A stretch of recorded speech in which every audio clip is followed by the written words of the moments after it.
Só um sim, Osvaldo, vai. Não quero. Só um. Eu tô querendo Só um. parar. Não vou te pedir mais não nada. quero. Que isso? Que isso, Osvaldo? Quem é esse aqui? Calma, não fica assim. Osvaldo, quem é esse espírito aqui? Eu sou ninguém. Ninguém, eu já tava indo embora agora. Você fica aí. Eu só tava tentando fazer ele acender um cigarro. Cala sua boca que eu não tô falando com você. Osvaldo, o que significa? Não é bem isso que você tá pensando. Calma. Não é o que eu tô pensando. O que é então? O que é? É confraternização na cama com espíritos alheios? É isso? É teu mentor? Esse espírito trevoso que é teu mentor tá rezando por você? Ou tá te obsidiando no meu lugar? Bem, assim... Osvaldo, como é que você pôde me trocar por um encostozinho qualquer desse, hein? Ó, encostozinho qualquer não, hein? Mas eu não te troquei, foi coisa de momento. Poxa, você também anda muito ocupado. Aí eu fiquei sozinho aqui, pensando um monte de besteira, e aí me sintonizei numa vibração mais baixa e atraí ele. O que eu posso fazer? Ah, então a culpa é minha, Osvaldo. É minha que você não se segura? Que eu não posso sair 10 minutos que você já sai vibrando com qualquer um aí, de baixa vibração? Hein? Gente, olha só. Que tal vocês ficarem sozinhos, vocês conversarem, né? Você fica. Não é bem assim, Como calma. é que você pode, Osvaldo, jogar fora 300 anos de ódio, de perseguição, de dedicação a te ferrar, que é o que eu tenho feito 300 anos, Osvaldo, em troca de uma perturbaçãozinha qualquer dessa aqui, que qualquer velhinha meio toco resolve. Não precisa ficar ofendendo. Osvaldo, você tem noção de tudo que eu abri mão pra estar aqui obsidiando você? Você tem noção que eu não tenho mais vida? Ah, eu também não tenho, a gente tá desencanado. Cala a boca. Não vai acontecer mais, eu juro, eu prometo. Ah, promessas de Osvaldo. Você já viu esse filme? É sério, dessa vez é sério. Juro. Palavras pequenas, palavras apenas, palavras. Eu vou embora, Osvaldo. Não faz isso, não me deixa. Eu vou não embora, faz isso com a fique gente. sozinho, eu vou embora daqui. Ah, chega os dois de drama, pelo amor de Deus. Eu não quero tomar o seu lugar não, meu amigo. Ah, não. Não. Você não é inimigo dele de vidas passadas? Sim. Quer se vingar dele, não é isso? Sim. Eu não quero. Eu só quero fumar um cigarrinho, é só isso. Ué, mas você não é obsessor? Não. Eu tô mais pra um parasita espiritual, entendeu? Eu não quero me vingar de você. Pelo contrário, eu quero que você viva bastante, entendeu? Aliás, eu já ajudei até umas 2 ou 3 vezes uns antigos hospedeiros meus.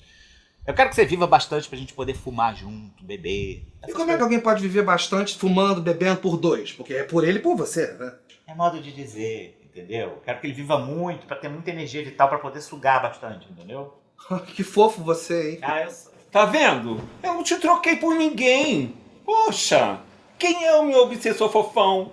Para, Osvaldo. Quem é o dono das minhas desgraças todas de várias vidas? Quem é? Fala pra mim, fala pra mim. Sou eu. Então. Sou eu. Não é o único, não. Não? Como eu não sou o único? Começou. Já quer fazer inferno, né? Ele tá falando obsessor kármico, obsessor raiz, né? Ameba espiritual, não. Você acha que você é o único obsessor kármico dele? Eu sou, não. Não? Vocês já ouviram falar em Santa Inquisição? Eu participei. Você inventou. Vocês já pensaram num relacionamento aberto?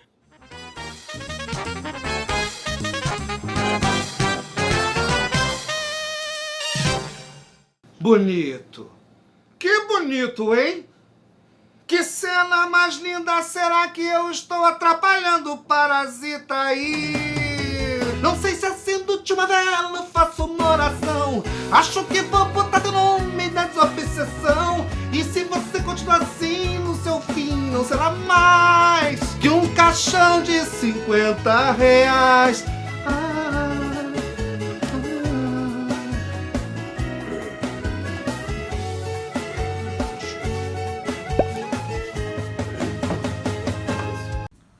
Olá pessoal, salve salve! Hoje nós iremos dar continuidade ao tema 5 que iniciamos a semana passada com atendimento aos espíritos que sofrem. E nós falamos a semana passada que hoje nós iríamos entrar especificamente em que espíritos que sofrem. Hoje nós iremos iniciar com espíritos portadores de graves desarmonias espirituais. Espíritos portadores de graves desarmonias espirituais. Então não são assim problemas simples, tranquilos, são graves, estados de perturbação intensa. Então esses espíritos que estão nesse estado de perturbação grave, para que seja bem sucedido o atendimento na reunião mediúnica, faz-se necessário que o grupo ele tenha realmente condição de ajudar, porque não é qualquer reunião de desobsessão.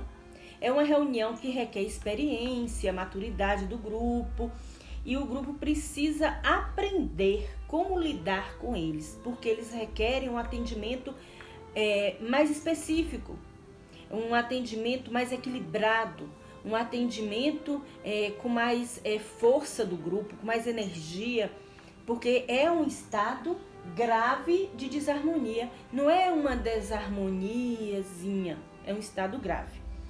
E é interessante nós pontuarmos que esses espíritos, que a gente fala assim, espíritos portadores de graves desarmonias. Às vezes a gente pensa, por falar grave, pode confundir com maldade, com coisas assim fortes, mas esses irmãozinhos, na maioria das vezes, eles não são maus, eles ignoram a situação real do que está acontecendo. Então tem que esclarecer para que esses irmãos em estado de perturbação grave, eles entendam que eles também são vítimas desse sentimento que eles carregam de raiva, de desarmonia, de não aceitar a realidade em que eles se encontram. Então esses irmãozinhos que são mais endurecidos e rebeldes, eles às vezes são implacáveis perseguidores. Não é qualquer doutrinaçãozinha que vai fazer com que eles desistam de perseguir aquele ser que está ali sendo tratado numa casa mediúnica, numa reunião mediúnica. Porque às vezes a gente coloca alguns nomes na reunião mediúnica e não é de uma vez só que a gente tira o nome, não. Porque eles conseguem perseguir assim por muito tempo. E o que vai favorecer com que ele desista de perseguir aquela pessoa, de desejar o mal, é a firmeza do grupo, claro, né? O equilíbrio que nós já falamos, e principalmente a mudança de comportamento de quem está sendo obsidiado.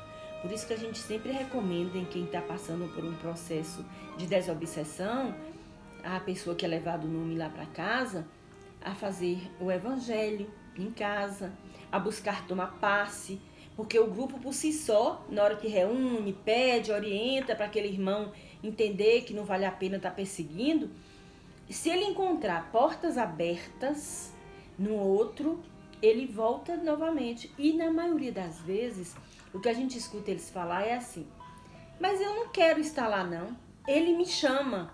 Esse chamar é uma coisa de sintonia.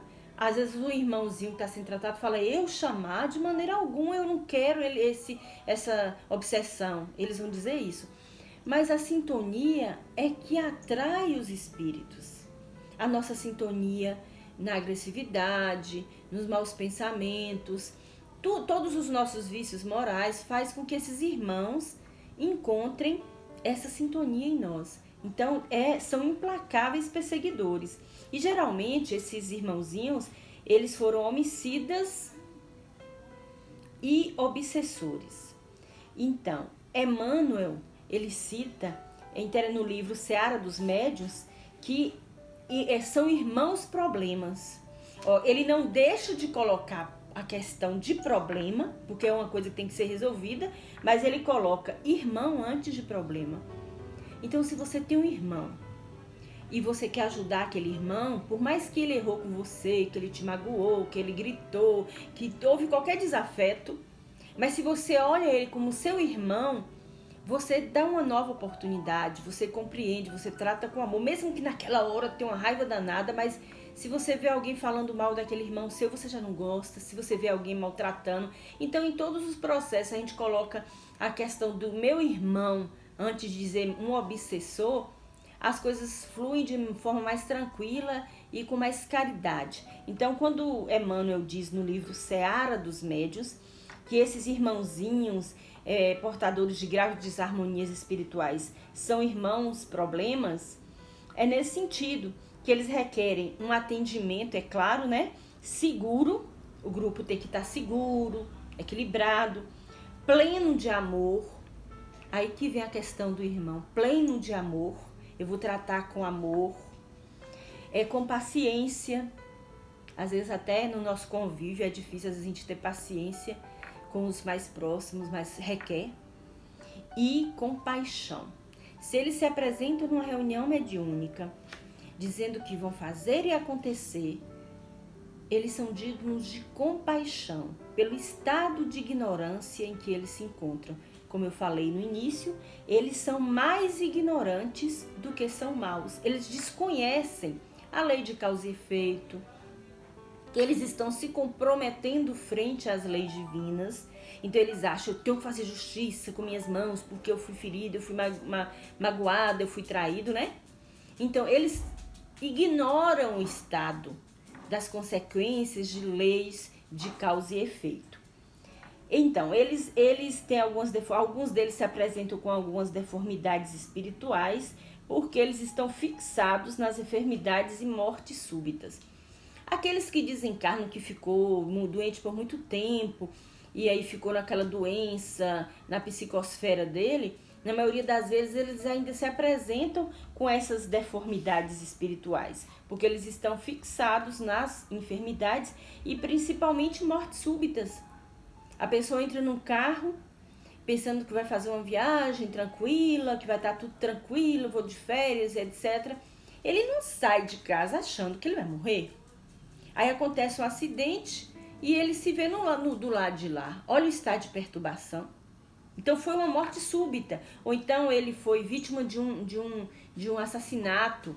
Alguém pega ele assim numa esquina e mata, ou por aí vai, ou ele entra num mar, numa piscina e afoga. Então, essas mortes súbitas, eles ficam em estado de perturbação muito grande. E como eu falei, trazem deformidades espirituais. Está muito forte ainda aquelas impressões do corpo que foi mutilado e etc. Então, cabe ao grupo ajudar na libertação das fixações mentais. Lembram que nós conversamos anteriormente sobre monoideias, que é uma ideia só fixa, que são justamente essa libertação que ele precisa de fixações mentais. Ele está com uma ideia única na cabeça, que ele morreu daquela coisa, daquela doença, daquele crime. Então, o objetivo do grupo, a princípio, é tirar essas fixações mentais. E aí a gente vai ajudando, né? Porque aí as lesões que eles trazem no perispírito desaparecem. Desaparecendo essas lesões, aí vem o quê? Uma harmonia relativa. Porque nada é assim, ó, mágico, e a pessoa de uma hora para outra fica equilibrado. Mas de forma gradativa, o grupo vai ajudando com o quê? Vai ajudando com prece, eles vão ajudando com irradiações mentais, ou ele vai ajudar esses irmãos que ainda encontram em muito estado de perturbação com preces. Por isso que a gente pede o grupo, o pessoal de apoio, fica em prece, dá suporte com irradiações mentais. Por que irradiações mentais? Porque muitas vezes eles não estão lá no ambiente do centro, não. Eles estão em outro local, no hospital espiritual. Então eles precisam de irradiações que vão até eles. E que é de forma indireta. Por isso que eu falei que não ficam lá no ambiente em que acontece a mediúnica. E principalmente aqueles irmãos que eles são subjugados por espíritos, entidades que querem escravizar, que querem colocá-lo como trabalhadores das organizações, porque lá também tem organizações que prejudicam. E como tem? Aqui entre nós tem grupos que querem prejudicar os outros, de traficantes, de assassinos. Imagina, se a vida continua e tal vida, tal morte, então lá continua. Então esses irmãos, às vezes eles estão em estado de perturbação e não tem assim não teve uma boa conduta, um certo equilíbrio, eles são pegos por essas entidades que vão usá-los como escravos. E eles são... Você já deve ter estudado sobre, por exemplo, a zootropia. Eles são transformados em animais. É onça, é macaco, é cobra. O perispírito dele é manipulado e ele se vê transformado como um bicho para poder amedrontar. Eles são utilizados nesse sentido. Ou então eles são tem um processo de ovoidização, transformados em ovoides. Geralmente nas obras de André Luiz cita muito, os ovoides são transformados, o perispírito, ele perde a forma humana e fica assim, como se fosse do tamanho de um cérebro. E aqueles seres, como é que as entidades fazem isso? As entidades que escravizam, eles fazem tipo um processo de hipnose e conseguem colocar na mente do espírito que ele é um bicho, você é um animal, porque lá existe todo um magnetismo de forma negativa. Então esse processo, para poder a pessoa voltar a ter o perispírito humano novamente, requer muita vibração, muito trabalho de radiação mental do grupo. Porque os mentores, os benfeitores, eles vão trabalhar com o quê? Com o ectoplasma do grupo, eles vão pegar para recompor um perispírito que foi transformado em ovoide ou em um animal. Muitas lendas populares já deram conta de falar de algum... você já ouviu falar num lobisomem? Em um bicho que apareceu em tal lugar, ou ali é mal assombrado. Já viu um ser de chifre, de rabo? É mentira? Não é mentira. São espíritos que são transformados, que nós estudamos na doutrina sobre o processo de zoatropia, transformados o seu perispírito de um perispírito de um animal, na forma de um animal. Não é que o espírito ele regrediu. Espírito é um ser inteligente. Não é o espírito, é a forma perispiritual que não modela mais o corpo físico. Como perdeu o corpo físico, aí essas entidades pegam e manipulam. Então, esses detalhes que eu estou falando aqui, quem tiver mais interesse em aprofundar sobre o assunto, a gente recomenda ler o livro Libertação, de André Luiz. O livro Libertação já nos anuncia que ele mostra como acontecem esses processos de resgates de seres que são transformados no seu perispírito e tal. Então o nome já diz tudo. Libertação. Como as entidades conseguem libertar esses seres dessas formas animais. Nós entraremos agora na parte de perseguidores e obsessores endurecidos. Que é muito comum nas reuniões mediúnicas, o que mais é comum, só que não, às vezes, em estado grave. Mas as reuniões mediúnicas, na sua maioria, é comum eles aparecerem, eles sofrem e fazem também os outros sofrerem. Por que ele também sofre? Porque se ele acha que ele foi injustiçado, que alguém merece justiça, que é ele, então ele se sente vítima. Então ele não é feliz, ele está ali no estado de perseguição. Como é que pode? Fez isso comigo. Então ele sofre e faz o outro sofrer. Então, esses irmãos na escala espírita, lá na escala espírita, Kardec diz que eles são considerados espíritos impuros, porque eles ainda predominam neles a ideia do mal. Nós somos seres puros? Claro que não. Somos imperfeitos. Mas quando a gente predomina a ideia do bem, é porque a gente já está caminhando para seres melhores. E eles predominam ainda aquela ideia de vingança. Por mais que nós tenhamos rompantes, que nós não aprovamos depois, no final do dia, quem faz sua autoanálise, eu exagerei, eu me excedi, eu falei muito alto, eu pensei, julguei demais. Mesmo que nós tenhamos alguns rompantes, mas essas ideias não predominam em nós. São pontuais. Aí por isso que a gente ainda tem aquele acende a luz, sentimento de, poxa, eu acho que eu exagerei. Eu fui mal educada, eu me excedi. Então, e eles não, eles são inclinados ao mal. E inclusive esses irmãozinhos, esses obsessores, eles insuflam discórdia e desconfiança. E esse é o maior perigo.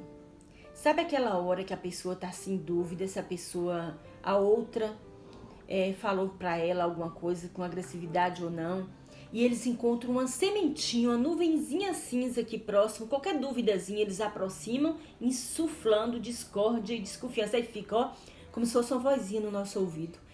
É isso mesmo, essa pessoa te persegue, ela não gosta de você. Olha como ela te trata e trata os outros. Isso aí, meus irmãos, são coisas muito comuns que acontecem no nosso dia a dia.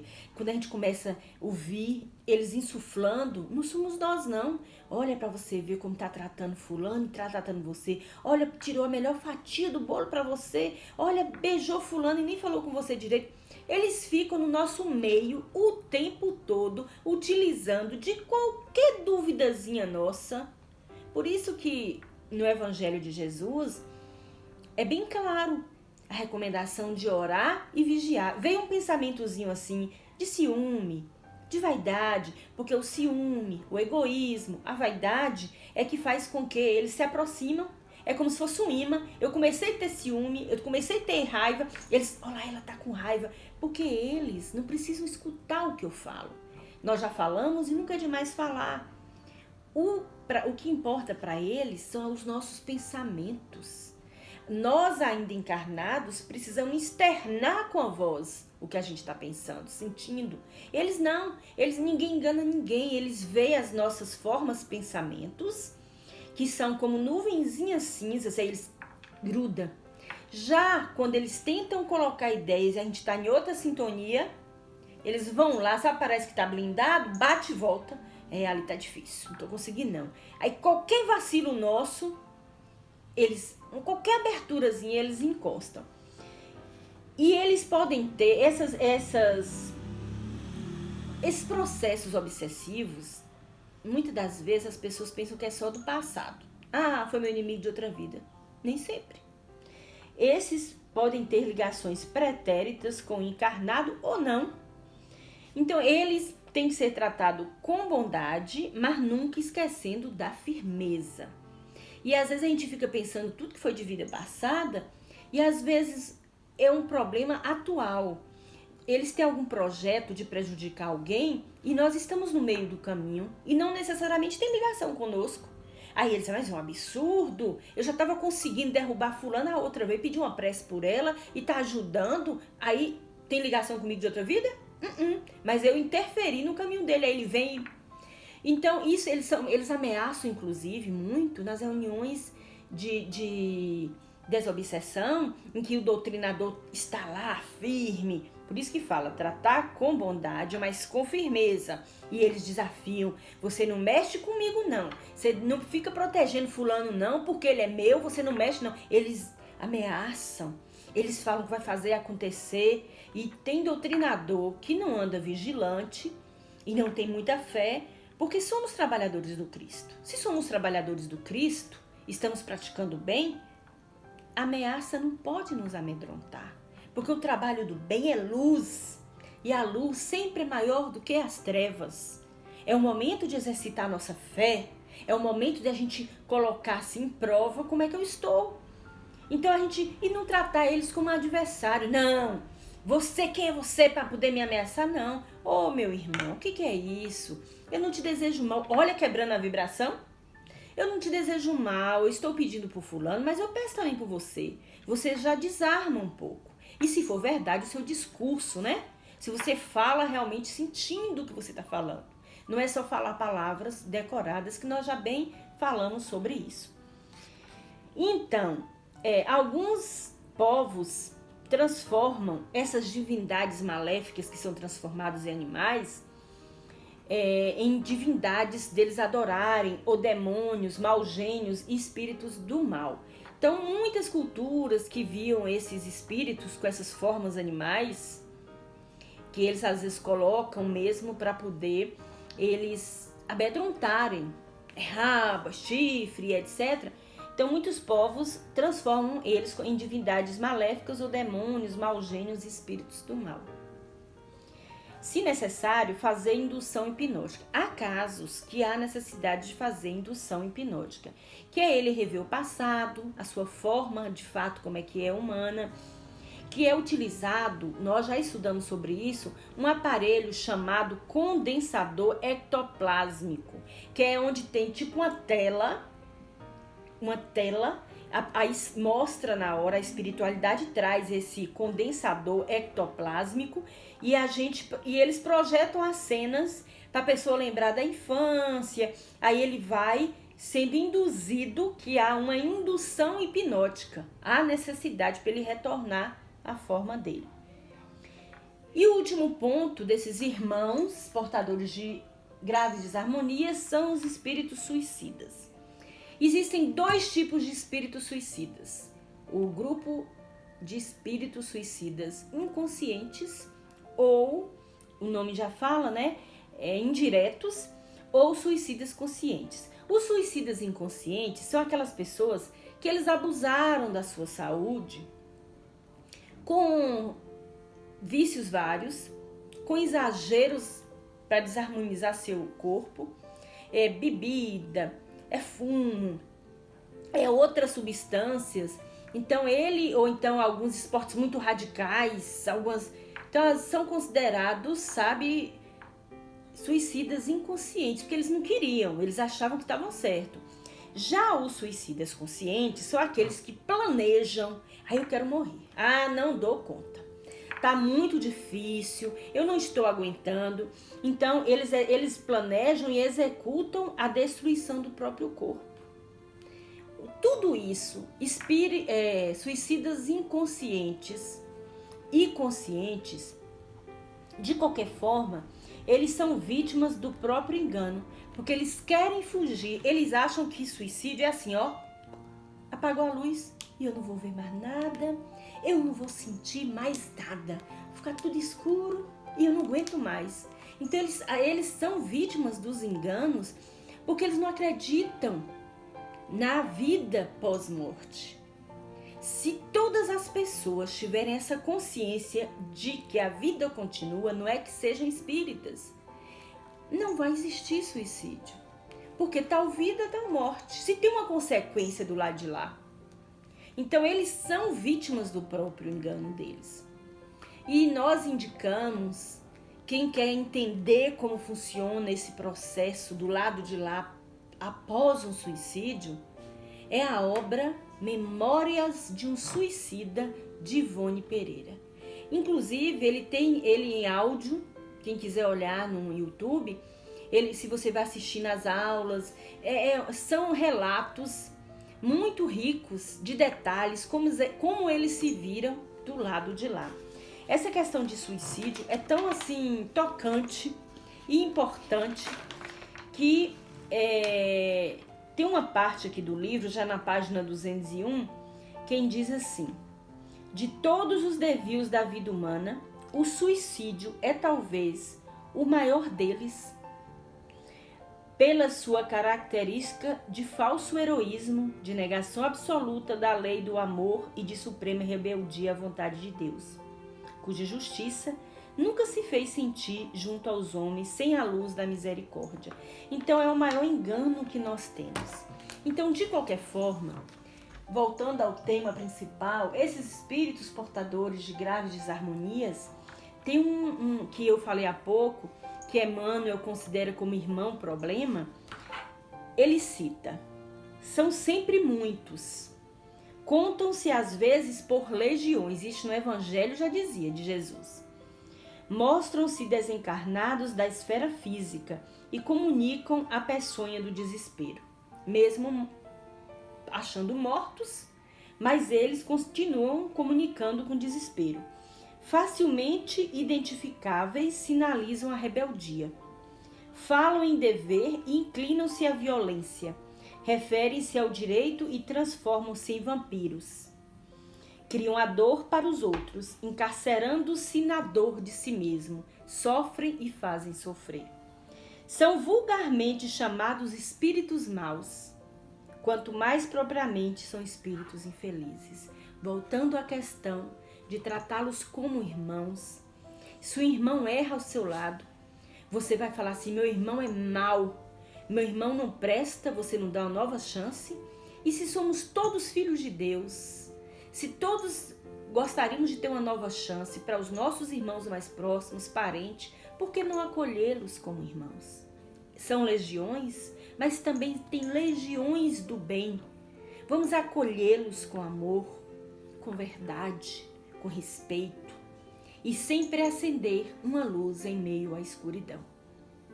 Gratidão pela atenção de todos e que nós perseveremos nos nossos estudos e principalmente na prática, buscando todos os dias transformar-nos em luz, em chamas vivas do amor. Que a paz do Mestre Jesus esteja no lar de cada um de vocês. Salve, salve. Muita paz.